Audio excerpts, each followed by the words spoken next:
नमस्कार, मैं हूं अनुराधा प्रसाद। 11 मार्च 2020 को पूरी दुनिया को यह बताया गया कि कोरोना एक महामारी है। उसी दिन के बाद से अपने देश में भी कोरोना के बचाव और उससे निपटने की तैयारी की शुरुआत हो गई। उस वक्त लग रहा था कि कुछ ही दिनों की बात है, अभी गर्मी का मौसम आएगा और कोरोना का वायरस खुद ब खुद खत्म हो जाएगा। दिन बीते, महीने बीते, सर्दी गई, गर्मी आई, फिर बरसात आई और अब सर्दियों की तैयारी है। लेकिन कोरोना का वायरस न सिर्फ फैल रहा है बल्कि कई जगहों पर और ज्यादा ताकत से अटैक कर रहा है। 11 मार्च से अब तक आधा साल निकल गया है। पूरी दुनिया के बड़े बड़े वैज्ञानिक, डॉक्टर, वॉलंटियर्स, दवा कंपनियां और सरकारें कोरोना का वैक्सीन ढूंढने में लगी हैं। लेकिन कामयाबी किस दिन मिलेगी? कब हमें और आपको टीका लगेगा? हमें जो टीका मिलेगा वो रूस से आएगा या इंग्लैंड से या अमेरिका से? वो कितने रुपए का होगा और वो कितने दिनों में असर करेगा? ये सारे सवाल रोज पूछे जा रहे हैं। ये हर आम और खास आदमी के सवाल है, लेकिन इनका जवाब मुश्किल से मिल रहा है। आज मैं इन सारे सवालों के जवाब ढूंढने की कोशिश करूंगी।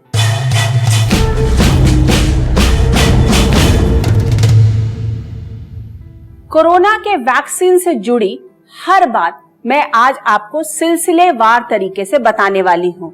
ये वैक्सीन उस संजीवनी बूटी से कम नहीं जिसे लाने के लिए हनुमान ने किष्किंधा पर्वत पर उड़ान भरी थी। दुनिया का भविष्य, हमारी अर्थव्यवस्था और आने वाली नस्लों का भला बुरा सब कुछ आज की तारीख में इस वैक्सीन से जुड़ा हुआ है। पिछले दिनों खबर आई कि ऑक्सफोर्ड यूनिवर्सिटी की प्रयोगशाला में तैयार हो रही एस्ट्राजेनेका की वैक्सीन का काम रुक गया है। पूरी दुनिया सदमे में आ गई। भारत में भी इस वैक्सीन की टेस्टिंग का काम रुक गया। क्या वाकई में ये एक बड़ा झटका है? क्या वैक्सीन बनने में अब बहुत देरी होने वाली है? आखिर क्या हुआ उस वैक्सीन की टेस्टिंग में जिस पर दुनिया को सबसे ज्यादा उम्मीद है?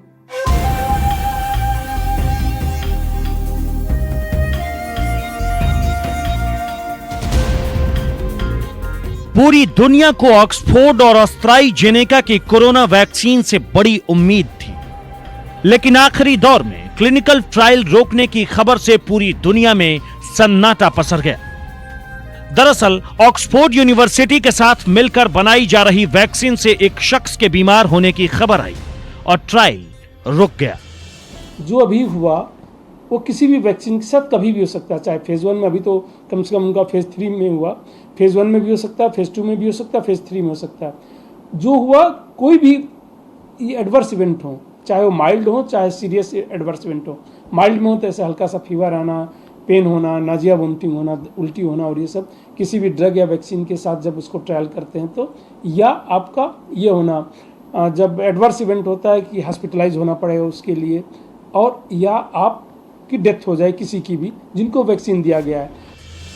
खबरों के मुताबिक एक वॉलंटियर की रीढ़ की हड्डी में कुछ परेशानी आई है, जिसके बाद ट्रायल रोका गया। हालांकि अभी तक ये साफ नहीं हो पाया है कि वॉलंटियर की रीढ़ में परेशानी वैक्सीन की वजह से हुई या फिर कोई और वजह रही। एक महिला पार्टिसिपेंट थी जिनको ट्रांसवर्स माइलाइटिस हुआ, एक न्यूरोलॉजिकल कंडीशन है।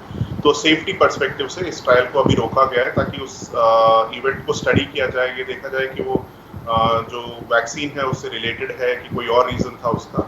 उसके लिए उन्होंने जो सेफ्टी कमेटी होती है, डेटा सेफ्टी और मैनेजमेंट मॉनिटरिंग बोर्ड जिसे बोला जाता है, उसे कन्वीन करेंगे वो, और अर्जेंसी में कन्वीन करेंगे, और फिर वो बोर्ड ये डिसीजन देगा कि ट्रायल को कंटिन्यू किया जा सकता है, कि उसे रोकना पड़ेगा या फिर और स्टडी करने की जरूरत है।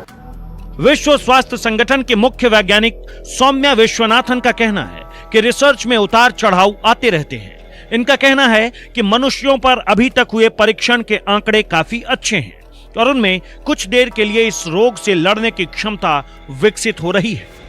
जो वो बीमारी उसको हुई वो क्या वैक्सीन की वजह से हुई या कोई और वजह से हुई, तो ये एक नेचुरल और रूटीन मैटर है कि अगर वैक्सीन ट्रायल्स के बीच में कोई भी पार्टिसिपेंट बीमार हो जाता है तो ट्रायल रोक दिया जाता है और इवैल्यूएशन होती है कि वो बीमारी किस वजह से हुई।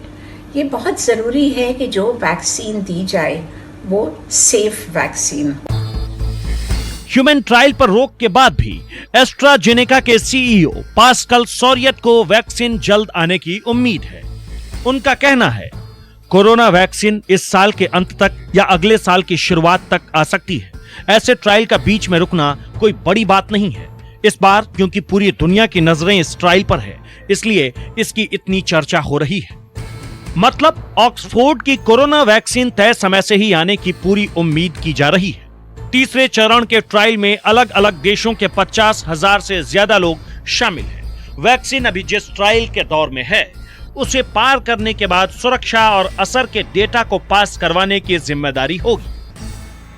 जैसे हमने देखा कि वैक्सीन का जो काम है बहुत तेजी से हो रहा है। हमने कई चीजें जो है कंप्रेस कर दी है, लेकिन दो चीजें हम नहीं उसमें कॉम्प्रोमाइज कर सकते, और एक तो सेफ्टी है।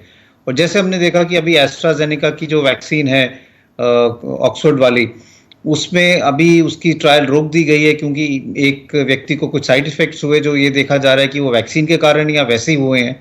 तो सेफ्टी बहुत ज़रूरी है, क्योंकि जब हम ये वैक्सीन हेल्दी लोगों में लगाना शुरू करेंगे और लाखों करोड़ों लोगों को लगाएंगे, तो हम उसमें कोई ऐसा वैक्सीन का साइड इफेक्ट नहीं होना चाहिए। दूसरा है कि वैक्सीन से एफिकेसी होनी चाहिए। ऐसी वैक्सीन जो आपको प्रोटेक्शन ना दे या जिसकी प्रोटेक्शन कुछ हफ्ते या 1-2 महीने ही रहे, उसका कोई फायदा नहीं है। तो हमें वैक्सीन की एफिकेसी और सेफ्टी दोनों चीजें जो हैं बहुत ध्यान से देखनी है, और इसमें टाइम लगता है। भारत में पिछले महीने ही इस वैक्सीन के फेज 2 और 3 ट्रायल को मंजूरी मिली थी। देश में इस टीके के ट्रायल की जिम्मेदारी संभाल रही है सीरम इंस्टीट्यूट ऑफ इंडिया। देश भर में अब तक करीब 100 लोगों को यह वैक्सीन लगाई जा चुकी है। सब पूछ रहे हैं कि वैक्सीन कब आएगी, इतनी देर क्यों लग रही है। इसके लिए हमें वैक्सीन तैयार होने की प्रक्रिया को समझना होगा। वैक्सीन बनाने के लिए सबसे पहले ये समझना होता है कि वायरस किस तरह से मानव शरीर पर आक्रमण कर रहा है। वायरस की जेनेटिक सीक्वेंस यानी आनुवांशिक मैपिंग की जाती है, क्योंकि वैज्ञानिकों को वैसा ही एक एंटीडोट तैयार करना होता है जो इन्फेक्शन से लड़ने में मदद करे और आपके शरीर को बीमारी के वायरस से लड़ने में सक्षम बनाए। प्रयोगशाला का काम पूरा होने के बाद इसका परीक्षण इंसानों पर होता है, जिसे क्लिनिकल ट्रायल कहते हैं। इसके सामान्यतः 3 चरण होते हैं। किसी भी चरण में एक भी गड़बड़ी हो गई तो काम फिर से शुरू होता है। एक वैक्सीन तैयार करने में 12 से 13 साल भी लग जाते हैं, लेकिन कोरोना के मामले में ऐसा नहीं है। यहाँ कई प्रक्रियाएं एक साथ चल रही हैं। कोशिश है कि 12-13 साल के काम को 1 साल के अंदर पूरा कर लिया जाए।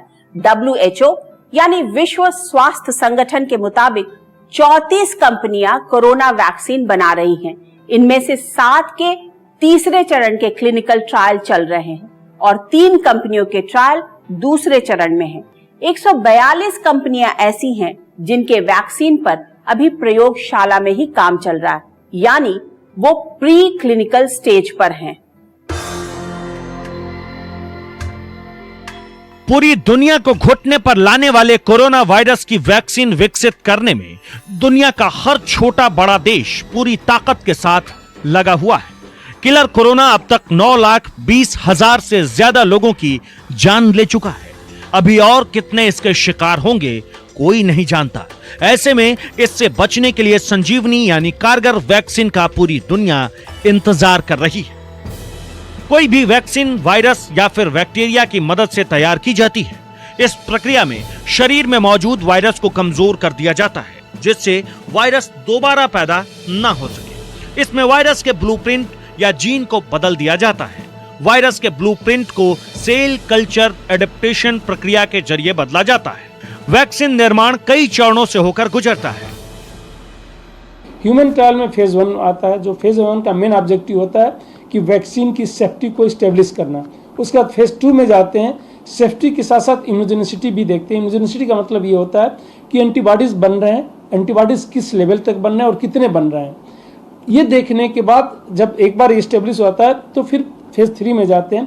फेज 3 में लार्ज सैंपल साइज लेके, हजारों की संख्या में लेके, जैसा कि अभी इसका ऑक्सफोर्ड वाली वैक्सीन का हो रहा था, वो जब हम करते हैं तो फिर उसमें इम्यूनोजेनिसिटी देखते हैं कि कितने लोगों पे हुआ, ये कितने स्तर तक बना उसका ये हमारा एंटीबॉडीज जो है, क्योंकि एंटीबॉडीज सिर्फ बनना ही नहीं है, एंटीबॉडीज जो न्यूट्रलाइजिंग एंटीबॉडीज होना चाहिए कि वायरस को न्यूट्रलाइज भी कर दे, प्लस वो लंबे समय तक रहे। वैक्सीन में मौजूद एजेंट शरीर के इम्यून सिस्टम को तेज करते हैं और वायरस की पहचान कर इसे पूरी तरह से नष्ट कर देते हैं, जिससे संक्रमण नहीं फैले। किसी भी इंसान के शरीर में वैक्सीन दो तरह से काम करती है। पहला, प्रोफाइलेटिक यानी भविष्य में होने वाले किसी संक्रमण से बचाना। दूसरा, थेरेपेटिक यानी पहले से हुई बीमारी को ठीक करना। किसी भी वैक्सीन को प्रयोगशाला में तैयार होने से लेकर आम लोगों तक पहुंचाने के बीच कई प्रक्रियाओं से गुजरना पड़ता है। मसलन, पहला चरण प्रयोगशाला में वायरस के खिलाफ लड़ने वाले एंटीडोट को तैयार करना। दूसरा चरण प्रयोगशाला में तैयार वैक्सीन का जानवरों पर परीक्षण।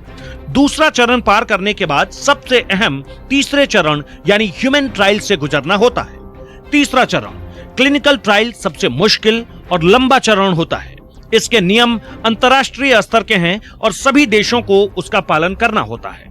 इस प्रक्रिया में कई साल लग जाते हैं। और ह्यूमन ट्रायल्स में फेज 1, फेज 2, फेज 3 और एक पोस्ट मार्केटिंग ट्रायल होता है फेज 4। फेज 1 में हम यही देखते हैं कि इसमें क्या डोज ह्यूमंस को चाहिए, क्योंकि ह्यूमंस में आपको डोज देखना पड़ेगा, आइडियल डोज कितना है जिससे इम्यूनिटी बनती है, और वैक्सीन जो है ये सेफ है या नहीं।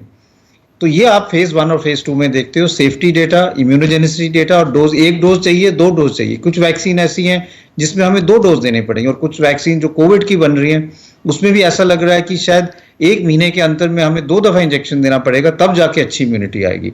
तो कितना डोज चाहिए, कितना मात्रा में वो कॉन्सेंट्रेशन होनी चाहिए, और कितनी दफा वो वैक्सीन शुरू में लगनी चाहिए जिससे अच्छी इम्यूनिटी आए। फिर उसके बाद हमें ये देखना है फेज 3 में कि अगर हम बहुत ज्यादा लोगों को वैक्सीन दें जो, और वो फिर एक्सपोज हो इन्फेक्शन से, तो कितना उनको प्रोटेक्शन मिलता है।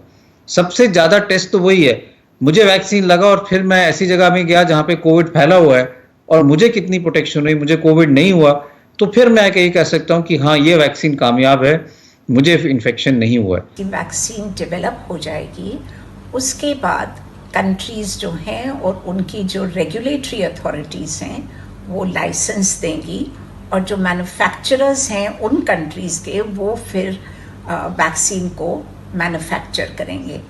ये प्रोसेस उतना ही चैलेंजिंग है जितना वैक्सीन को डेवलप करने का प्रोसेस है। जब ये बन जाएगी उसके बाद डिस्ट्रीब्यूशन के भी अलग चैलेंजेस होंगे। कोरोना वायरस में तेजी से बदलाव की वजह से इस महामारी का वैक्सीन विकसित करने में रिसर्चरों को बहुत मेहनत करनी पड़ रही है, क्योंकि रिसर्चर जब तक किसी नतीजे पर पहुंचते हैं वायरस के लक्षण बदलने लगते हैं। ऐसे में इस महामारी को देखते हुए कुछ नियम कायदों को नजरअंदाज कर कोरोना का टीका विकसित करने की कोशिश की गई। रूस ने पिछले महीने ही अपनी वैक्सीन स्पुतनिक 5 लॉन्च कर दी, लेकिन उसे शक की नजरों से देखा जा रहा है। चीन भी अपनी 2 वैक्सीन को सीमित इस्तेमाल की मंजूरी दे चुका है, लेकिन इसमें माना जा रहा था कि ऑक्सफोर्ड की वैक्सीन में नियम कायदों का पूरा ध्यान रखा जा रहा था। एक तरफ पूरी दुनिया को कोरोना से लड़ने का टीका चाहिए, दूसरी तरफ इसी टीके को लेकर एक जंग छिड़ी हुई है। ये टीका कुछ महाशक्तियों के लिए नाक का सवाल बन गया है। 3 नवंबर को अमेरिका में राष्ट्रपति के चुनाव की वोटिंग होनी है और राष्ट्रपति ट्रंप ये दावा कर चुके हैं कि 1 नवंबर को टीका आ जाएगा। टीका कहां से आएगा, कैसे आएगा, इसका खुलासा होना बाकी है। दूसरी तरफ रूस 1 महीने पहले ही वैक्सीन बनाने का ऐलान कर चुका है, लेकिन उसके वैक्सीन की विश्वसनीयता पर सवाल उठ रहा है। वैसे भारत रूस के साथ बातचीत कर रहा है और मुमकिन है कि रूसी टीके का परीक्षण का तीसरा चरण हिंदुस्तान में किया जाए। तीसरा मुल्क है चीन, जो कोरोना को लेकर पूरी दुनिया के संदेह के घेरे में है। कुछ दिन पहले चीन की एक कंपनी ने अपने टीके की नुमाइश की, जिसके जरिए यह बताने की कोशिश हुई कि हम भी पीछे नहीं हैं। अलग अलग देशों के बीच कोरोना के वैक्सीन को लेकर जो होड़ मची है उसको वैक्सीन नेशनलिज्म का नाम दिया गया है। WHO ये कह चुका है कि ऐसा राष्ट्रवाद पूरी मानवता के लिए बहुत घातक है। कोरोना की वैक्सीन बनाने वाली कंपनियों के साथ मिलकर कई देश अपने नागरिकों के लिए इसी डोज को सुरक्षित कर लेना चाहते हैं। कुछ देश तो प्राथमिकता तय करने में लगे हैं, वैक्सीन बेचने पर भी प्रतिबंध लगाने की रणनीति बना रहे हैं। ऐसे में मुश्किल उन देशों में आनी तय है जो गरीब होने की वजह से वैक्सीन बनाने और खरीदने में सक्षम नहीं है। इसे वैक्सीन राष्ट्रवाद का नाम दिया जा रहा है। There are now 2 vaccines in that final stage of clinical trials in America, with a third vaccine likely to begin phase 3 almost immediately. We're balancing speed and safety, and we're on pace to have a vaccine available this year, maybe far in advance of the end of the year, and we're अमेरिकी राष्ट्रपति Donald Trump भरोसा जता चुके थे कि 1 नवंबर तक corona की vaccine आ जाएगी, लेकिन कहां से आएगी इसका ठीक ठाक जवाब किसी के पास नहीं है। 11 अगस्त को ही रूस अपनी कोरोना वैक्सीन स्पुतनिक 5 लॉन्च कर चुका है। भले ही दुनिया के ज्यादातर देश और विश्व स्वास्थ्य संगठन रूस की वैक्सीन को शक की नजरों से देख रहे हों, लेकिन रूस का कहना है कि वो पूरी दुनिया को कोरोना वैक्सीन देना चाहता है। रशियन डायरेक्टर इन्वेस्टमेंट फंड के सीईओ किरिल दिमित्रीव का कहना है, रूस का रुख काफी खुला है। अंतर्राष्ट्रीय कंपनियों से साझेदारी और सहयोग के लिए हम GAVI और CEPI के साथ साथ WHO और अंतर्राष्ट्रीय संगठनों के साथ समझौता कर रहे हैं जो वैक्सीन बनाते हैं, रिसर्च डेवलपमेंट में काम करते हैं। रूस चाहता है कि स्पुतनिक 5 के अधिक से अधिक उत्पादन के लिए भारत की औद्योगिक सुविधाओं और क्षमताओं का पूरा इस्तेमाल किया जा सके। तो भारत में कोविड-19 वैक्सीन संबंधी राष्ट्रीय विशेषज्ञ समूह की भी सोच है कि स्पुतनिक 5 से भारत और रूस दोनों का फायदा है। चीन ने भी कोरोना की अपनी दोनों वैक्सीन सिनोवैक और सिनोफार्मा को सीमित इस्तेमाल की मंजूरी देकर दुनिया को संदेश देने की कोशिश की है कि चीन किसी से पीछे नहीं है। पिछले 6-7 महीनों में कोरोना ने दुनिया की बड़ी बड़ी ताकतों को घुटने पर ला दिया, लेकिन दुनिया की बड़ी शक्तियां कोरोना वैक्सीन के मामले में मैदान मारकर अपना वर्चस्व जमाना चाहती हैं। साथ ही उनकी नजर कोरोना वैक्सीन के जरिए मोटी कमाई पर भी है। एक अनुमान के मुताबिक भारत में ब्रिटेन की एस्ट्राजेनेका की वैक्सीन की कीमत 220 रुपए हो सकती है, फ्रांस की सोनोफी पॉस्चर की कीमत 900 रुपए हो सकती है, चीन की साइनाफार्म की कीमत 10,000 रुपए हो सकती है, अमेरिकी कंपनी मॉडर्ना के वैक्सीन की कीमत 2500 रुपए तक हो सकती है, अमेरिकी कंपनी फाइजर के वैक्सीन की कीमत 1500 रुपए होने का अनुमान लगाया जा रहा है। कई कंट्रीज सोच रही हैं कि जो हेल्थ पर्सनल हैं, जो इतना रिस्क लेके कोविड पेशेंट्स की देखभाल करते हैं, सबसे पहले वैक्सीन उनको मिलनी चाहिए। कई कंट्रीज ये भी सोच रही हैं कि जो ओल्डर पॉपुलेशन है 65 साल से ऊपर, उनको वैक्सीन जल्दी मिलनी चाहिए, बिकॉज वो सबसे ज़्यादा रिस्क पे हैं। तो हर कंट्री अपना रिस्क असेसमेंट करेगी। कोरोना वैक्सीन को लेकर WHO ने 75 देशों के गठबंधन का दावा किया है, जिसे नाम दिया गया है कोवैक्स। इसे लेकर WHO के अंतर्राष्ट्रीय गठबंधन का मकसद ये है कि सबको वैक्सीन मिले। कोवैक्स का मकसद है 2021 में वैक्सीन के सुरक्षित और असरदार 2 अरब डोज मुहैया करवाए जाएं। वैक्सीन इस साल के आखिर तक बनेगा या अगले साल बनेगा, ये कुछ दिनों में साफ हो जाएगा। लेकिन इससे भी महत्वपूर्ण ये है कि वैक्सीन हर इंसान तक कैसे पहुंचेगी।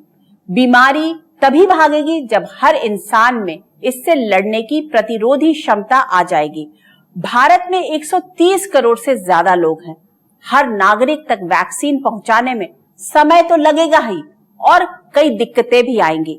इसे ऐसे समझिए, जब नोटबंदी हुई थी और हर भारतीय को अपने नोट बदलवाने थे, तब कितनी अफरा तफरी हुई थी। ये तब था जब परिवार के 1-2 सदस्य ही नोट बदलवाने जा रहे थे। अब अगर टीका लगेगा तो वो परिवार के बच्चों को भी लगेगा, बुजुर्गों को भी लगेगा। इसके लिए कितने वैक्सीनेशन सेंटर बनाने होंगे, कितने ट्रेन्ड हेल्थ वर्कर्स की जरूरत होगी और कितने संसाधन लगेंगे। फिलहाल सरकार टीके से ज्यादा चिंतित टीकाकरण को लेकर है। इसमें एक और पेच है, वो ये कि अभी तक इस बात का पता नहीं है कि जो टीका अपने देश में आएगा उसे किस तापमान में रखा जाएगा। कहा जा रहा है कि अलग अलग टीकों को रखने के लिए -70 डिग्री से 10 डिग्री के बीच तापमान की जरूरत होगी। पूरे देश में ऐसे कोल्ड स्टोरेज की चेन कैसे तैयार होगी? टीकों को ले जाने के लिए इतने सारे रेफ्रिजरेटेड ट्रक्स कहां से आएंगे? इन सब पर विचार करने के लिए केंद्र सरकार की एक टास्क फोर्स दिन रात काम कर रही है। और भारत में एक नहीं, दो नहीं, तीन वैक्सीन उसके टेस्टिंग के अलग अलग चरण में है। वैक्सीन हर भारतीय तक कम से कम समय में कैसे पहुंचे, उसका खाका भी तैयार है, उसका रूपरेखा भी तैयार है। लाल किला की प्राचीर से प्रधानमंत्री नरेंद्र मोदी ऐलान कर चुके हैं कि हर भारतीय तक कोरोना वैक्सीन पहुंचाने का मैकेनिज्म तैयार है। लेकिन एक बड़ा सच ये भी है कि वैक्सीन बनने के बाद उसे कश्मीर से कन्याकुमारी और कच्छ से कामरूप तक पहुंचाना आसान काम नहीं है। हमारे वैक्सीन आ भी गई तो हमारे सारे देश के हर एक कोने में हम इसको कैसे पहुंचाएंगे जिससे वो वहां पे ठीक से पहुंचे, ठीक से लगे, और अगर कोल्ड चेन है तो कोल्ड चेन मेंटेन हो कि रास्ते में वैक्सीन खराब ना हो। ये भी एक बहुत बड़ा एक टास्क है। कोरोना वैक्सीन के निर्माण में लगी कंपनियों के सामने सबसे बड़ी समस्या वैक्सीन तैयार होने के बाद उसके उत्पादन और वितरण की है, क्योंकि विकासशील देशों में कोल्ड स्टोरेज और लॉजिस्टिक्स की समस्या है। समस्या इस बात को लेकर भी है कि वैक्सीन लगाने के लिए डॉक्टरों की लंबी चौड़ी फौज कहां से आएगी? क्या देश की 9 लाख से अधिक आशा वर्कर्स के जरिए कोरोना की वैक्सीन लोगों को लगवाई जाएगी? क्या वैक्सीन की एक डोज ही काफी होगी या कई डोज आएगी? कुछ साल पहले ही भारत ने इलेक्ट्रॉनिक वैक्सीन इंटेलिजेंस नेटवर्क यानी EVIN तैयार किया। EVIN का मकसद देश के सभी कोल्ड चेन पॉइंट्स पर वैक्सीन की सप्लाई और बाजार में मौजूदगी और स्टोरेज टेम्परेचर की रियल टाइम जानकारी देना है। मौजूदा समय में 22 राज्य और 5 केंद्र शासित प्रदेशों के 585 जिलों में 23,507 कोल्ड चेन पॉइंट्स नियमित रूप से वैक्सीन लॉजिस्टिक्स मैनेजमेंट के लिए EVIN तकनीक का इस्तेमाल कर रहे हैं। ऐसे में सरकार EVIN तकनीक के जरिए प्राथमिकता के हिसाब से लोगों तक कोरोना की जानकारी पहुंचाएगा। मोदी सरकार ने कोरोना वैक्सीन को लेकर एक कमेटी बनाई है। पहली वैक्सीन एडमिनिस्ट्रेशन कमेटी, जिसके चेयरमैन है डॉक्टर VK पाल। इस कमेटी के जरिए वैक्सीन की खरीद, निर्माण, वितरण और कीमत से जुड़े फैसले लेगी। साथ ही सरकार ने एक टास्क फोर्स भी बनाया है, जिसके को चेयरमैन देश के principal scientific adviser Vijay Raghavan है। एम्स के निदेशक डॉक्टर रणदीप गुलेरिया का दावा है कि अगले साल के शुरुआती महीनों में कोरोना की वैक्सीन लोगों के लिए मौजूद होगी और इसकी कीमत होगी 75 रुपए से 150 रुपए के बीच। भारत में ह्यूमन ट्रायल्स हो रहे हैं, तीन वैक्सीन के चल रहे हैं। इसका रुका हुआ है क्योंकि जब तक इससे वहां से क्लियरेंस नहीं आएगा तो DCGI ने अभी रोक के रखा है कि जब तक UK से परमिशन नहीं आएगी कि ये वैक्सीन सेफ है तो आगे नहीं देना है। लेकिन जो और वैक्सीन है भारत बायोटेक की और जाइडस वाली, उसके ट्रायल अभी भी चल रहे हैं और फेज 2 ट्रायल उसका खत्म होने वाला है। हम आगे बढ़ रहे हैं और उम्मीद यही है कि साल के एंड तक या अर्ली नेक्स्ट ईयर तक ये वैक्सीन जो है मार्केट में आ सकती है। और कॉस्ट जो है इसकी कम होगी, मे बी $1 या $2 से ज़्यादा नहीं होगी, क्योंकि इसका वॉल्यूम ज़्यादा होने वाला है। कई वैक्सीन ऐसी होती है कि बहुत कम लोगों में के लिए उनको दिया जाता है तो उसकी कॉस्ट बढ़ जाती है, लेकिन हम यहाँ करोड़ों डोजेस की बात कर रहे हैं, तो जब भी आपका नंबर ज़्यादा होता है कॉस्ट एकदम कम हो जाता है। सरकार जानती है कि 130 अरब के हिंदुस्तान में कोरोना की वैक्सीन लगवाने के लिए तूफानी रेस शुरू हो जाएगी। ऐसे में सरकार हर उस पहलू पर काम कर रही है जिससे जरूरतमंदों को सबसे पहले वैक्सीन की डोज दी जा सके। शुरू में तो सारे लोगों को वैक्सीन नहीं मिल सकती, हमें एक प्रायोरिटी लिस्ट बनानी पड़ेगी कि कौन ऐसे व्यक्ति है जिनको इन्फेक्शन के चांसेस ज़्यादा हैं या जिनको डेथ रेट की मौत होने के चांसेस ज़्यादा हैं इस बीमारी के कारण, उनको हमें पहले वैक्सीनेट करना पड़ेगा। और उसके बाद जैसे जैसे हमारी प्रायोरिटी लिस्ट है और जैसे जैसे वैक्सीन अवेलेबल होगी, उन लोगों को वैक्सीनेट करने की जरूरत पड़ेगी। चाहे दुनिया के जिस हिस्से में भी कोरोना की वैक्सीन तैयार हो, मोदी सरकार ने वैक्सीन के बंटवारे के लिए पूरा मैकेनिज्म तैयार कर रखा है। वैक्सीन के लिए विश्व स्वास्थ्य संगठन की छतरी तले बने संगठन में शामिल भारत को इसका लाभ मिलेगा। भारत की 20% आबादी के लिए जरूरी कोरोना वैक्सीन दी जाएगी, यानी सबसे ज्यादा जरूरत वाले 20% लोगों को फौरन टीका मिल सकेगा। कोरोना परिवार के 4 वायरस इंसानों के शरीर में पहले से ही हैं। इनकी कोई वैक्सीन अभी तक नहीं बन पाई है, क्योंकि वैक्सीन बनाने की प्रक्रिया बहुत जटिल होती है। क्लिनिकल ट्रायल के दौरान किसी भी व्यक्ति पर अगर कोई साइड इफेक्ट दिखता है तो वैक्सीन बनाने का काम फिर से शुरू करना पड़ता है। अमूमन एक वैक्सीन के बनने और बाजार तक पहुंचने में सालों लग जाते हैं। चूंकि कोरोना एक महामारी है, इसलिए पूरी दुनिया के विशेषज्ञ इस काम पर लगे हुए हैं। तमाम एक्सपर्ट से बात करने के बाद कहा जा सकता है कि अगले साल के मध्य तक, यानी 2021 के जून जुलाई तक कोरोना का टीका मिल सकता है। ये महज अनुमान है, बाकी तो आने वाला वक्त ही बताएगा। आज के इस कार्यक्रम में इतना ही। हम फिर हाजिर होंगे किसी और मुद्दे के साथ। तब तक के लिए मुझे दीजिए इजाजत और आप देखते रहिए न्यूज़ 24। नमस्कार।